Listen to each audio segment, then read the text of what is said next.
Hello, I'm your host, Peter Komendowski, and welcome to Surviving Bad, where we explore stories of survival, hope, and inspiration. Today, we talk about the joy of living and the voice of healing with global superstar Carlton Hall.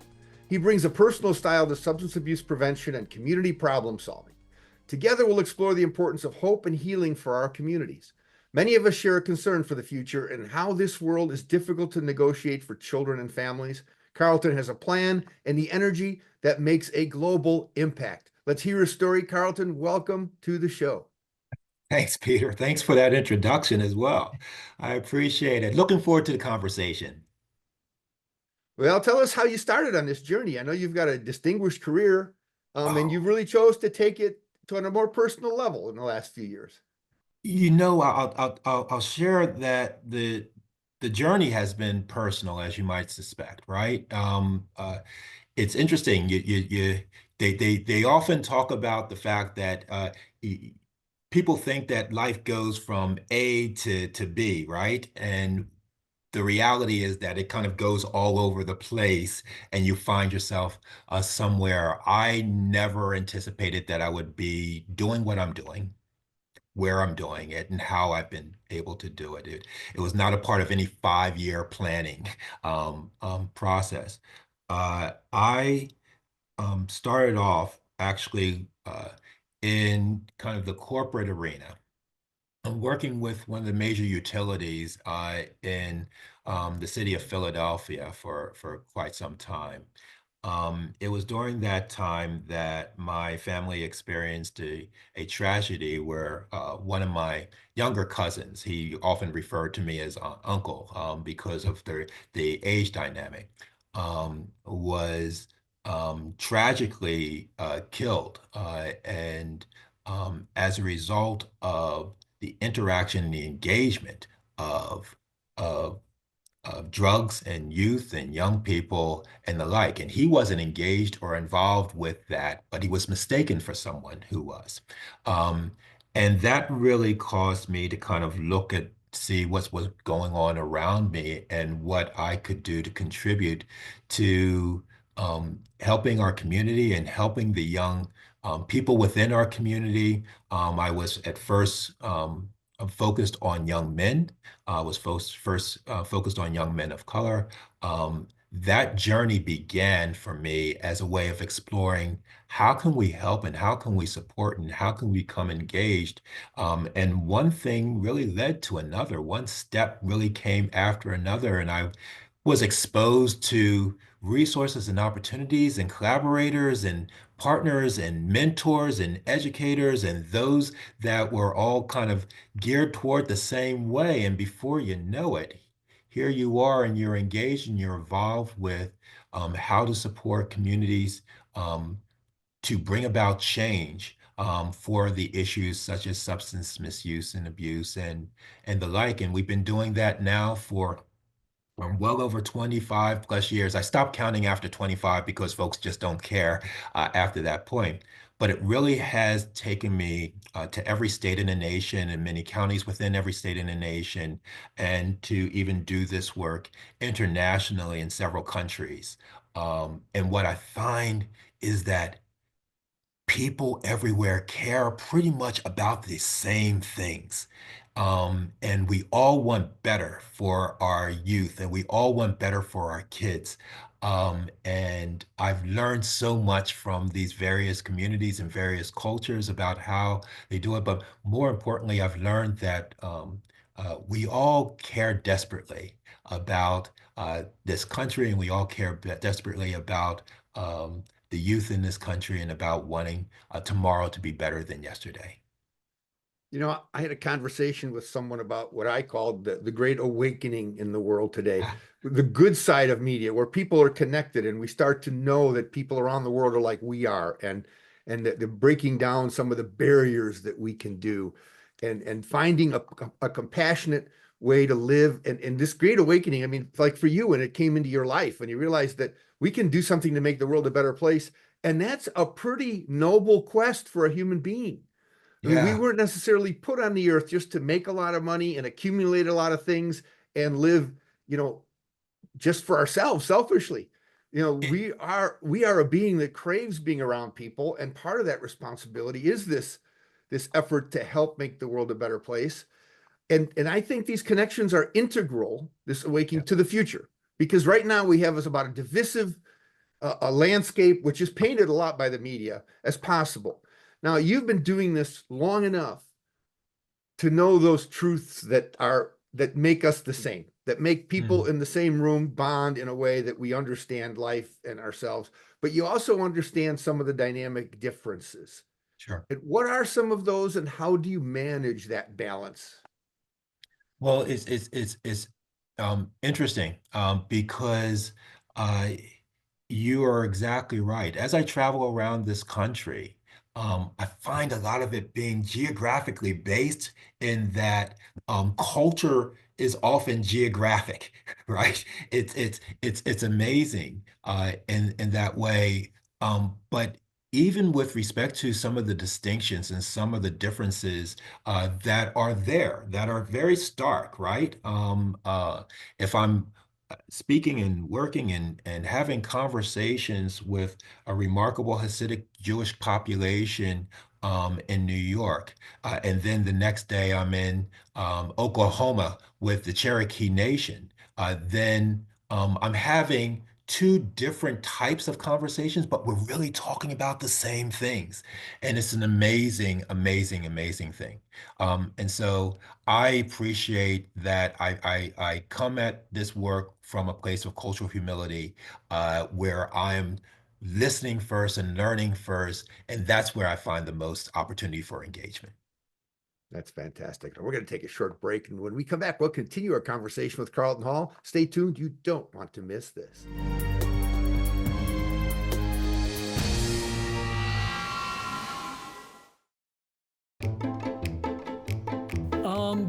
Well, because it's the best.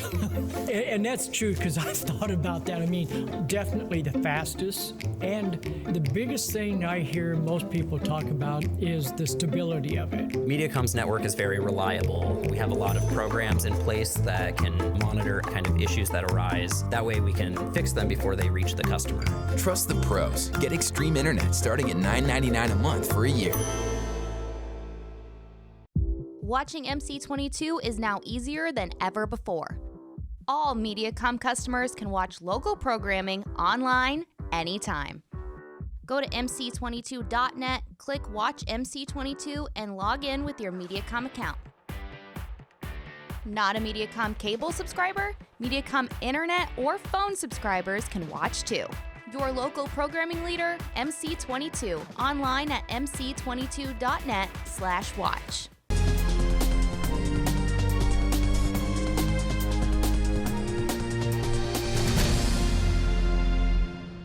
Welcome back to Surviving Bad. I'm your host, Peter Komendowski, and we're speaking with Carlton Hall. His vision and energy are inspiring communities to embrace substance abuse prevention and build a foundation on a new generation of youth influencers.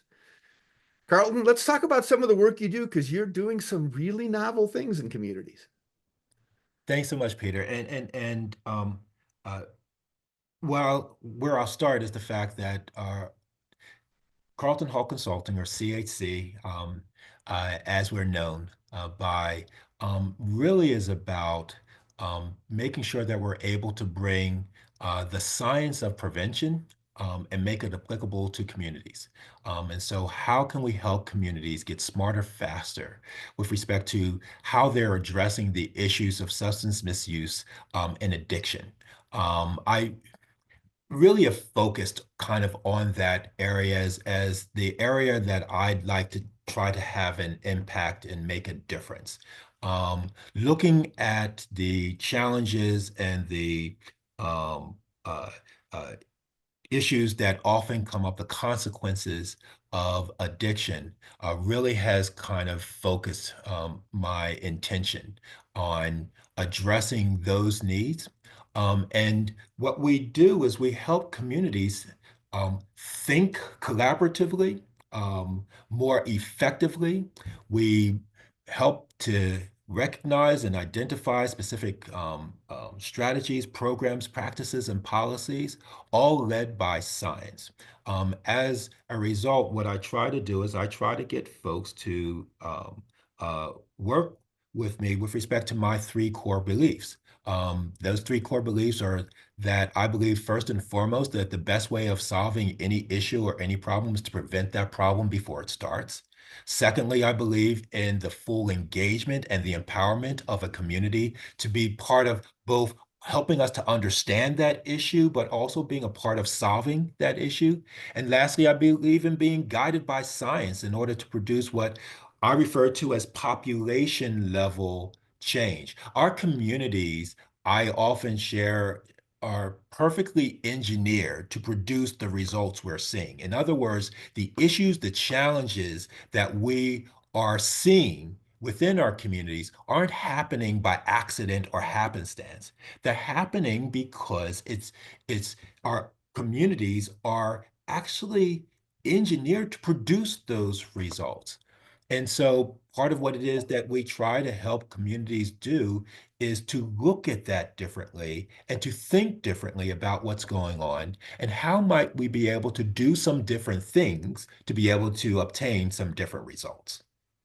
It's fascinating because there are a lot of scientists that are, and not just scientists, a lot of people not based in science that say that there's risks involved with a culture that grows to a certain level where it might tend towards collapse. And they, then the studies on mouse populations that we've got wonderful stuff there, but mostly, and this is the irony of it, is most of it's some kind of a biblical message when really faith is such a wondrously beautiful thing. But yet there's doomsayers that take it and twist it to the end is coming or the end is near. But the fact is that what's not taken into account very often is not just the resilience, but the capacity to learn. I can't help but believe that you walk into some meetings and there is a sort of a level of skepticism, fear, lack of hope, and then you need to turn that around. I mean, am I guessing correctly that when you walk in these environments, it often begins there today and we have to lift people up?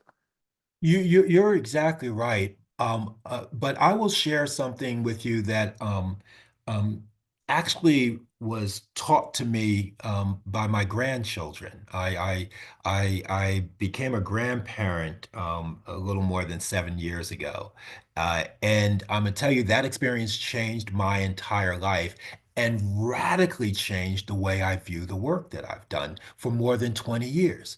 I, my son and his wife gave my wife and I our first grandchild, my grandson Ethan, and then 10 days later, my daughter gave birth to twins. And so we went from 0 to 3 in 10 days. And as you might suspect, that had a radical effect on our entire family and on me personally. And they just mean the world to me.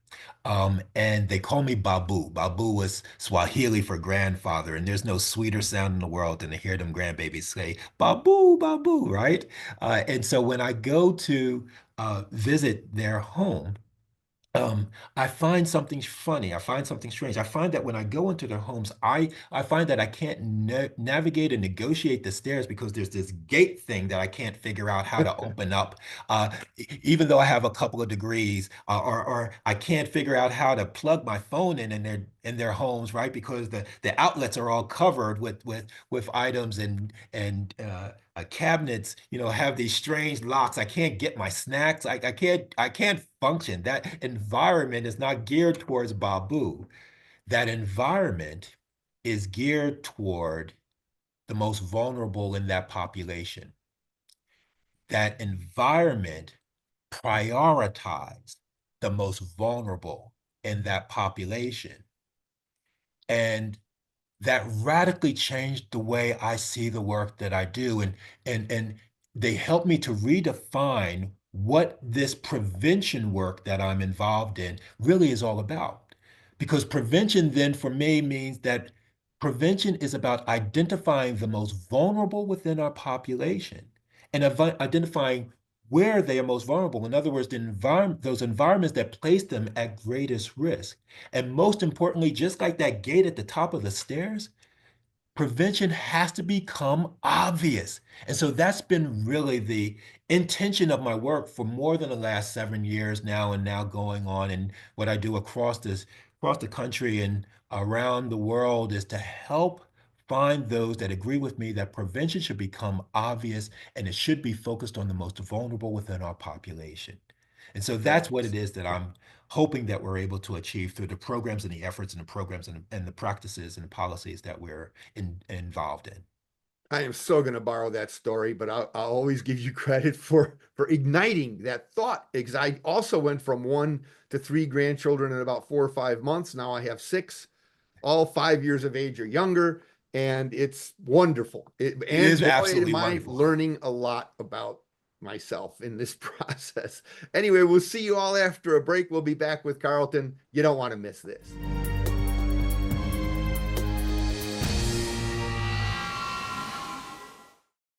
Watching MC22 is now easier than ever before. All MediaCom customers can watch local programming online anytime. Go to mc22.net, click Watch MC22, and log in with your MediaCom account. Not a MediaCom cable subscriber? MediaCom internet or phone subscribers can watch too. Your local programming leader, MC22, online at mc22.net/watch. You told me not to talk to strangers.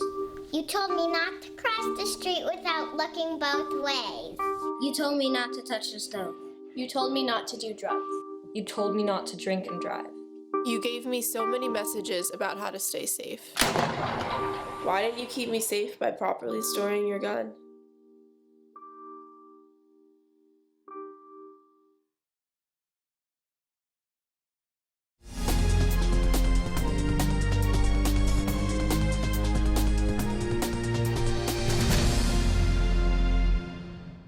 Welcome back to Surviving Bad.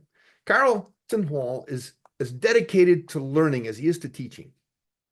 After all, he needs to work effectively in a range of communities.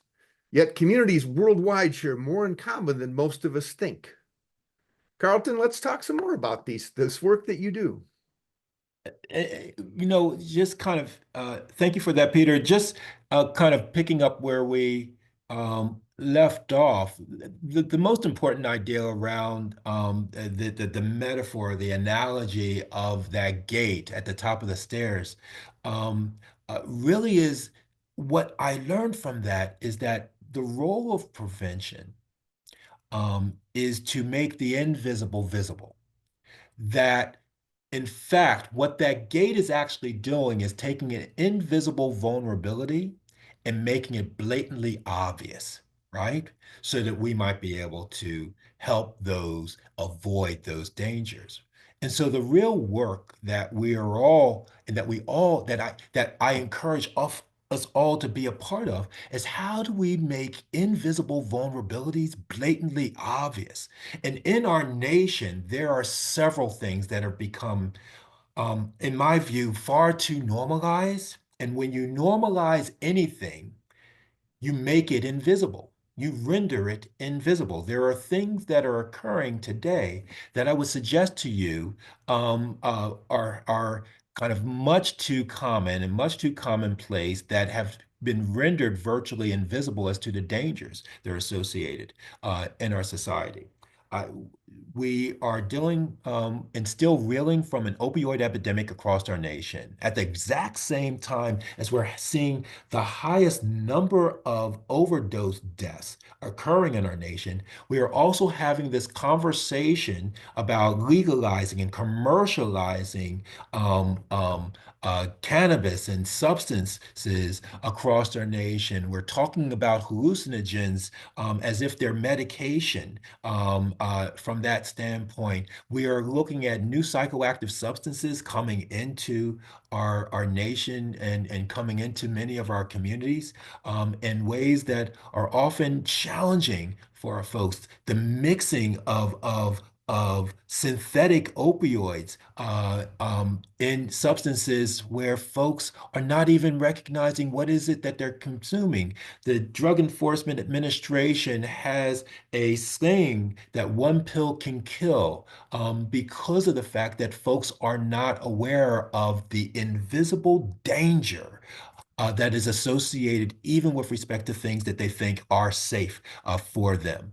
And so these invisible vulnerabilities, in my view, ought to be made blatantly obvious so that the most vulnerable within our environments can be protected. And so I think there's a real call for those of us to work collaboratively with each other. The conversation that we have to be about has to be about engaging others in this conversation of change, because I'm going to tell you, Peter, what I am hopeful about, what excites me, is the fact that we now know more than we've ever known before about what works, about how to address this. We are seeing increasing trends of young people who are choosing to abstain from substances, and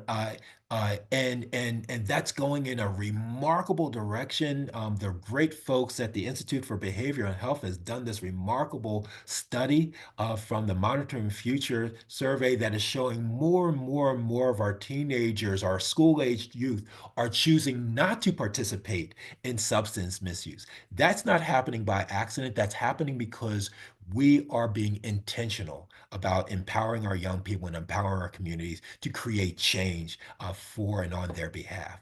And so that's what excites me about what's going on here in this country, and we're trying to express that across countries around the world. That is a fantastic message. Again, we're going to take a short break. When we return, we're going to ask Carlton to share some final comments, insights, and inspiration. Stay tuned. We look forward to seeing you after the break.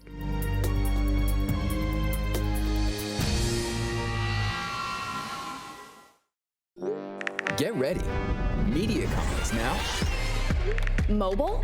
well, not just mobile, but a 5G mobile network with reliability you can count on. Really? Just check out this map. Coast-to-coast coverage, plus hundreds of free extreme hotspots. It's an unbeatable network, and we've got some unbeatable prices, too. But I love this phone. Easy. Keep your phone when you switch. And guess what? You'll love it even more. MediaCom Mobile. Learn more today.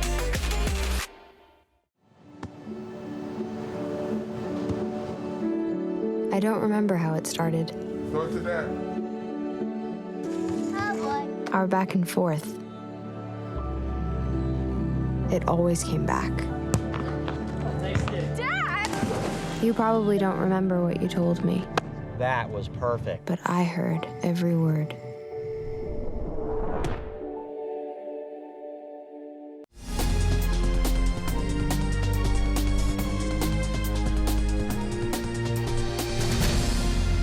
Welcome back.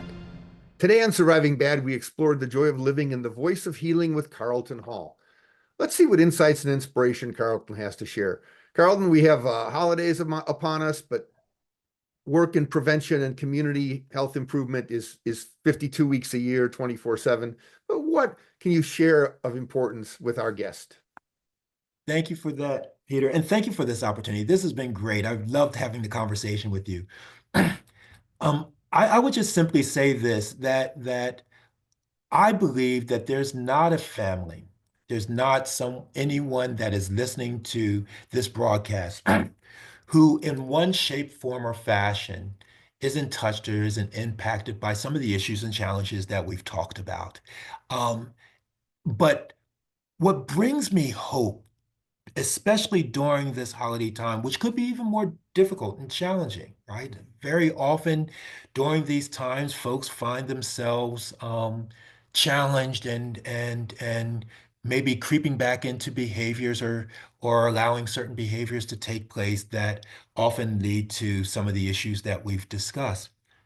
But I would simply share that what brings me hope is the fact that we are all in this together, that I work every single day connected to literally thousands of people around this country that care desperately about making this world better, making their communities better, and impacting the lives so that you and your families and your children and your grandchildren can have safe and healthy engagements and activities throughout the not only the holiday period but beyond, right? You know, when prevention works, right? And one of the hardest things to sell about prevention, when prevention works, guess what happens? Absolutely nothing, right? And so that's part of what it is that we're looking for. You know, when prevention works, children graduate. We're celebrating birthdays. Weddings are celebrated. We're able to gather during the holiday times and enjoy families and family members. It's not interrupted by things such as tragedies, right? When prevention is doing its job, we are all benefiting from that. And so the only thing that I really want to say is that there's multiple opportunities for folks to be engaged with the work that we're doing. There's great organizations like the National Alliance for Drug Endangered Children that I'd like you to look at.